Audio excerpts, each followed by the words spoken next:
Mayor Ishraq শপথ নিয়ে যে সমস্যা হচ্ছে সে ব্যাপারে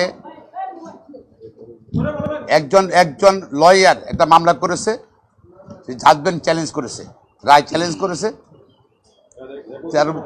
এবং তার উপর আজকে শুনানি হয়েছে। তাদের পক্ষ থেকে বলেছে যে লয়ারের মামলার অধিকার আছে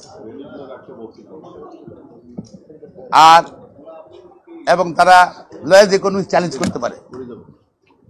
আর আমাদের পক্ষে আমি ছিলাম, ব্যারিস্টার কাসের কামাল ছিল, এহসান রহমান ছিল এবং তৌহিদ আর অনেকেই ছিল, অনেক লয়ার ছিল। আমাদের বক্তব্য ছিল যে তারা আবার বলছে সোমোটাও দিতে কোনো রুল ইস্যু করতে পারে কোনো ইলিগাল থাকে। প্রথম আমরা বললাম যে সুপ্রিম কোর্টের ইতিহাসে, হাইকোর্ট এবং সুপ্রিম কোর্টের ইতিহাসে কোনো ট্রাইব্যুনালের রায় তৃতীয় ব্যক্তি চ্যালেঞ্জ করছে এরকম কোনো নজির নাই। তাদের এই মামলার মধ্যে তার নজির সৃষ্টি করতে চায়, এইটা খারাপ নজির হবে। কারণ তাহলে ইউনিয়ন কাউন্সিল ইলেকশন বলেন, পৌরসভা, সিটি কর্পোরেশন, এমপি, মেয়র, সব ইলেকশনগুলো, উপজেলার সব ইলেকশনগুলো তৃতীয় পক্ষে এসে বলবে যে আমার অধিকার আছে মামলা করার জন্য। এই জন্যই সুপ্রিম কোর্টের ইতিহাসে কখনোই হাইকোর্ট ডিভিশন, সুপ্রিম কোর্টে কখনোই এরকম কোনো নজির নাই কোনো ইন্টারফেয়ার করছে বা কোনো আদেশ দিয়েছে ওদের পক্ষে। আর আমরা আরো বলেছি যে আইন অনুযায়ী একটা আদালত তাপসের গ্যাজেট নোটিফিকেশন মেয়রশিপ বাতিল করেছে সাক্ষী প্রমাণ নিয়ে এবং ইঞ্জিনিয়ার ইশরাককে মেয়র ঘোষণা করেছে। আদালতের নির্দেশেই 10 দিনের ভিতর নির্বাচন কমিশন গ্যাজেট করেছে। গ্যাজেট 30 বিরুদ্ধে শপথ হওয়ার কথা, অর্থাৎ আগামী 26 তারিখ, 26 শপথ হওয়ার লাস্ট ডেট।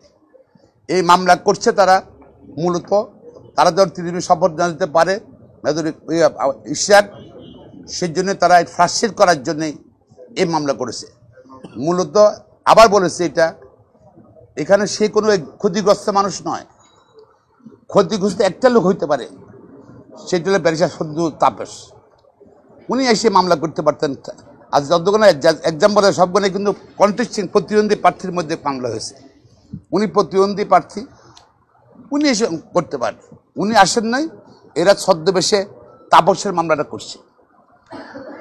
আর এখানে যেহেতু ইন্টারফারেন্স করার সুযোগ নাই, সোমোটোর কথা বললাম, তাই বলে সোমোটো কোর্ট যদি সোমোটো এই কোর্ট সুপ্রিম কোর্ট তো ছিল, প্রধান বিচারপতি এস কে সিনহাকে যে সময় ক্যান্সারের কথা বলে রাষ্ট্রীয় বিচারিত করলো, দেশ স্বার্থ দিল না, থাইল্যান্ডের রাস্তায় পদত্যাগ করালো, সুপ্রিম কোর্ট থেকে নিশ্চুপ ছিল কেন? সোমোটো তো কোনো আদেশ দেননি আপনারা।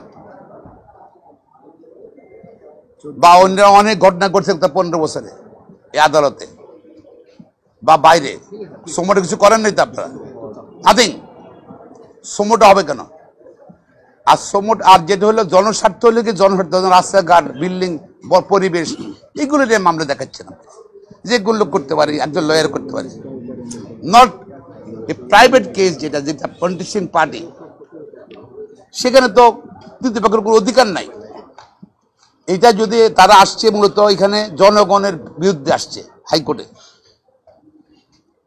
সুতরাং আনকনস্টিটিউশনাল, ইলিগাল, তাদের বক্তব্যটাই ইলিগাল, নট এন্টারটেনেবল, তাদেরই আমরা খারিজ হবে। এবং আদালত আমাদের কথা শুনে, অভিভাবক শুনে আগামীকাল আবার সকালে আদেশের জন্য রেখেছেন অর্ডারটা।